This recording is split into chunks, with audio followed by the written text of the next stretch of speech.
This is Top Accolade Global News Update. I am Abiodun Mohammed.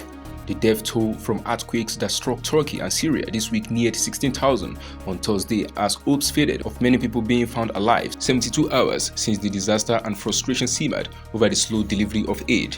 A Turkish official said the disaster posed very serious difficulties to holding an election scheduled for May 14th, in which President Tayyip Erdogan faced the toughest challenge in his 2 decades in power. On the ground, many people in Turkey and Syria spent a third night sleeping outside or in cars in freezing winter temperatures, their homes destroyed, also shaken by the quakes they were too afraid to re-enter. The earthquake, which struck in the dead of night and was followed by powerful aftershocks, is on course to be Turkey's deadliest since 1999, when a similarly powerful tremor killed more than 17,000.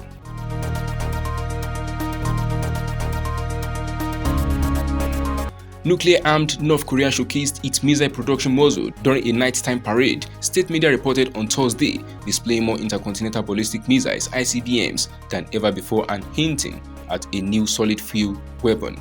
The country has forged ahead with its ballistic missile program, test launching dozens of advanced missiles last year despite United Nations Security Council resolutions and sanctions. Imagery released by state media outlet KCNA of the Wednesday night parade showed as many as 11 Hwasong-17s, North Korea's largest ICBM, which are suspected to be able to strike nearly anywhere in the world with a nuclear warhead. 11 missiles could be enough to overwhelm current US missile defenses. Ankit Panda of the United States-based Carnegie Endowment for International Peace said on Twitter the Hwasong-17 was first tested last year.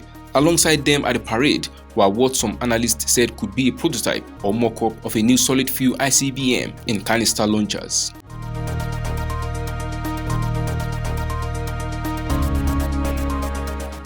Ukrainian President Volodymyr Zelensky flew to Brussels on Thursday to lobby European Union leaders for more weapons, above all, fighter jets, and a quick start to talks for his country to join the EU after spending the night in Paris, where he had dinner with French President Emmanuel Macron and German Chancellor Olaf Scholz. He and Macron boarded Macron's plane for the short flight to Brussels. Joseph Borrell, who chairs EU summit, told reporters the EU's 27 national leaders would promise more military support for Ukraine. While Zelensky is not likely to walk away with specific pledges that satisfy his requests for warplanes and long-range missiles, the visit gives him a chance to make his case in person. Ukraine submitted its application to join the EU days after Russia launched its full-scale invasion last year and now wants formal membership talks to start within months. Brussels has welcomed the bid but says the process is likely to take years. Zelensky's European trip is just his second known time out of his country since the war began, following a surprise visit to Washington in December. He has been feted as a wartime hero by Western leaders that have backed Ukraine with weapons. The tour began on Wednesday in London, where he won a pledge from British Prime Minister Rishi Sunak to train Ukrainian pilots on advanced NATO fighter jets, which Western countries have so far balked at supplying to Kiev.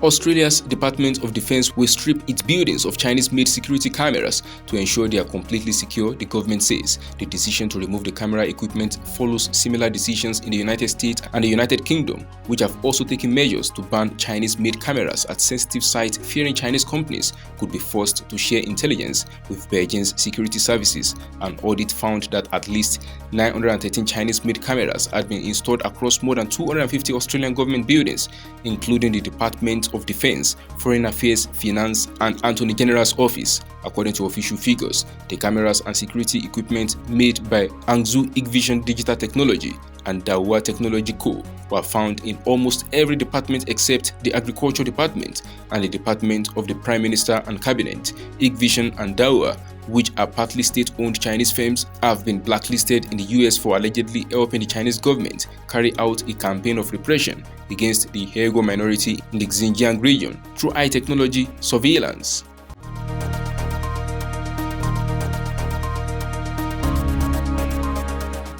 South Korea's antitrust regulator said on Thursday it would impose a combined fine of 42.3 billion won on 3 German automakers for colluding to curb emissions cleaning technology for their diesel cars. Mercedes-Benz, BMW, Volkswagen, and Audi were involved in collusion that reduced competition and restricted consumer choice.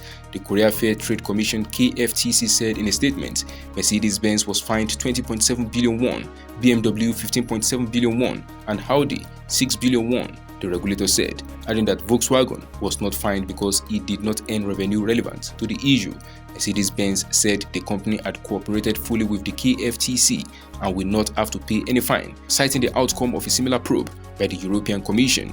The KFTC declined to comment on Mercedes-Benz's statement. Last year, Mercedes-Benz and its Korean unit were fined 20.2 billion won for false advertising tied to gas emissions of diesel passenger vehicles. That is the size of top accolade global news updates. You can follow us on our social media platforms as displayed on your screen. Happy Thursday.